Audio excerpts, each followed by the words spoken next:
As a civilian, if you speak against the government, speak truth to power, you will be arrested. It doesn't matter if you're a pastor, particularly if you're from one of those smaller churches. Of course, the bigger ones do not speak against the government that vocal. But yes, we do have one, or maybe let's say one or two that does that here and there. If you are in the military and you observe certain things going on and you speak, you will be arrested, you will be court-martialed. Now, it's so sad, so touching. Regarding updates on the Nigerian soldier, Lance Corporal Idakpini Martins, who was arrested for criticizing BURUTAI. The Nigerian Armed Forces NAF has recently transferred him from the Federal Capital Territory FCT Abuja to Sokoto State, to where he's going to face a court-martial. Now, if you could recall the video that went viral, where the Corporal Martins, went on to post a video in which he criticized the Chief of Army Staff to call BURUTAI's method of handling of the Boko Haram crisis in Nigeria. A lot of people came hard at him. They said, oh, you're in the military, as if they understand what the military is all about. They said, oh, you're in the military, you are an army, you should obey the last command, as if they understood all what this man is actually saying. We are talking of group of men, humans like yourself. Forget the training. Everyone has fear inside of them. They go out there while you are sleeping, drinking pepper soup and drinking beer. They go out there in the hope that they have taken a job and they have put their lives on the line. And they go out there, 15, 20, 50 group of people, sit down, secretly, plan with their commander, and decide on how they are going to fight out there. And all of a sudden, they realize that before they got there, they've been ambushed. And they ask themselves, how could we have been ambushed if information did not leak from the top? This is what this young corporal said. So they realized that informations were being leaked and they were being slaughtered for nothing. And some group of people in the high ranks and files of the military are making money. So they realized that, we are not fools. At first, we thought we are all one together fighting to crush terrorism. But later, we got to realize that the fight is just a game and our lives, our blood is being used. If you want to die as a military man, die for something worth it. That you are a military man that you signed does not mean that you die for nothing. And that's where the problem comes in. Many of them are frustrated. Some of them are suffering from PTSD. Many of them, their morals have been dampened by the revelations and informations that they eventually got, realizing that certain people, politicians, and in the military are involved in saboteuring and making sure that the war against terrorism is not won. So what do you expect from people who are on the forefront of this? I'm not talking of someone in the office somewhere, someone drinking pepper soup somewhere. I'm talking of someone who is out there facing fire for fire. I'm talking of someone who is out there that might not return home after embracing the wife or picking up his daughter or child or son. I'm talking of someone that if he is killed on the battlefield, the wife might be kicked out of the barracks, or the wife might not get anything for a very long time. And she has to keep going up and down, writing letters and making a fool of herself in front of them just for them to give her money. What are we talking about here? We are talking of people who face a hot lead, bullets coming out from the guns of the terrorists.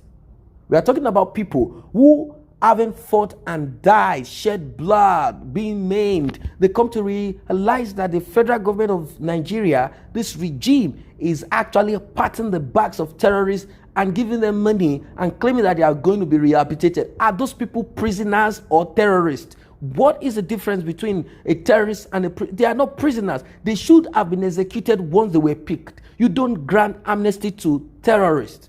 They are shot point blank because they do not have any reason to terrorize anyone. They do not have any reason to kill and maim.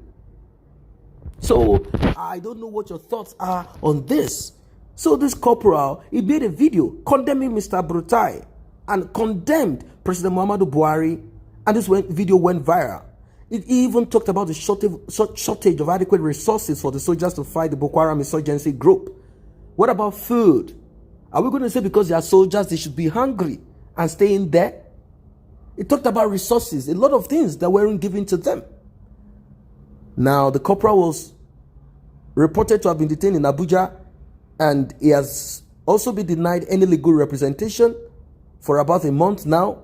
Even human rights lawyer Mr. Akinyode appeared before a federal high court in Abuja filing a case of rights of violation, but they cared less about it.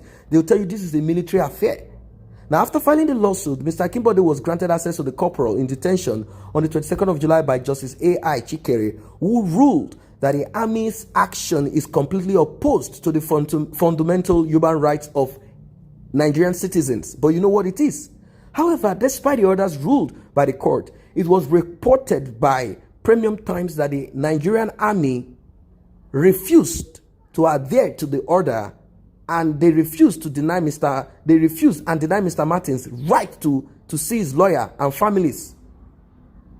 So what do you think of this?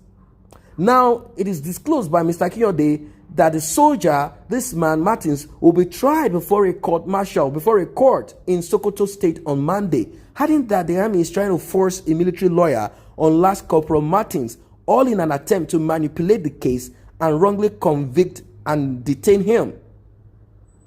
This is serious. Now, the lawyer also added, he said that Last Corporal Martins has been brutalized and subjected to great deal of dehumanizing treatment. Imagine those kind of treatment. They have him naked, pour dirt on him. You need to see how they do all these things. They dig a well, dry well, not to full up. That well will be full of some kind of maggots and stuff like that. And they throw him inside of that place and close him up there. These are the kind of dehumanizing treatment. Because he spoke. Unfortunately, he should have known that speaking this way is going to cost him all of this. But frustration made him do it. He should have known that if I speak, this is what is going to become of him. But when a man is frustrated, he has seen the limbs, the neck, the head of his fellow military men, armies like himself, on the forefront of this war, being crushed for nothing. And he realized that this person would have died. This person would have made an impact, maybe become a general, if not because another criminal, general, majors, captains, colonels, if not because they have sold information down to terrorists, to the Boko Haram before we got in there. So he was frustrated. He said, no, this is not the way forward. But he should have realized the kind of Nigeria that we are in. He would have bowed out of the military for one reason or another and claimed that he needs to take chieftaincy title. But many of them joined the military as a result of passion for it. Before he would go out there to say this. But unfortunately, that is not the case. He has spoken, and he should know that he will be disciplined, terrorized this way. He has been brutalized. He has been subjected to great dehumanizing treatment. He has been denied food. And they said right now he has developed ulcer. So I don't know what your take is as regards this. This is a terrible situation that we live in. And there are people who are quick to say the military has its rules and procedures, which every soldier knows. Yes, I understand that he will be tried, he will be court-martialed, and it will not be a normal procedure like the one you have in general courts, unless you have something to do with a civilian. I understand that they have their own rules as regards, they might call this mutiny, they might call it different names. But what this young man has said is the truth, is a reality. And that's just it. There's nowhere to hide about this.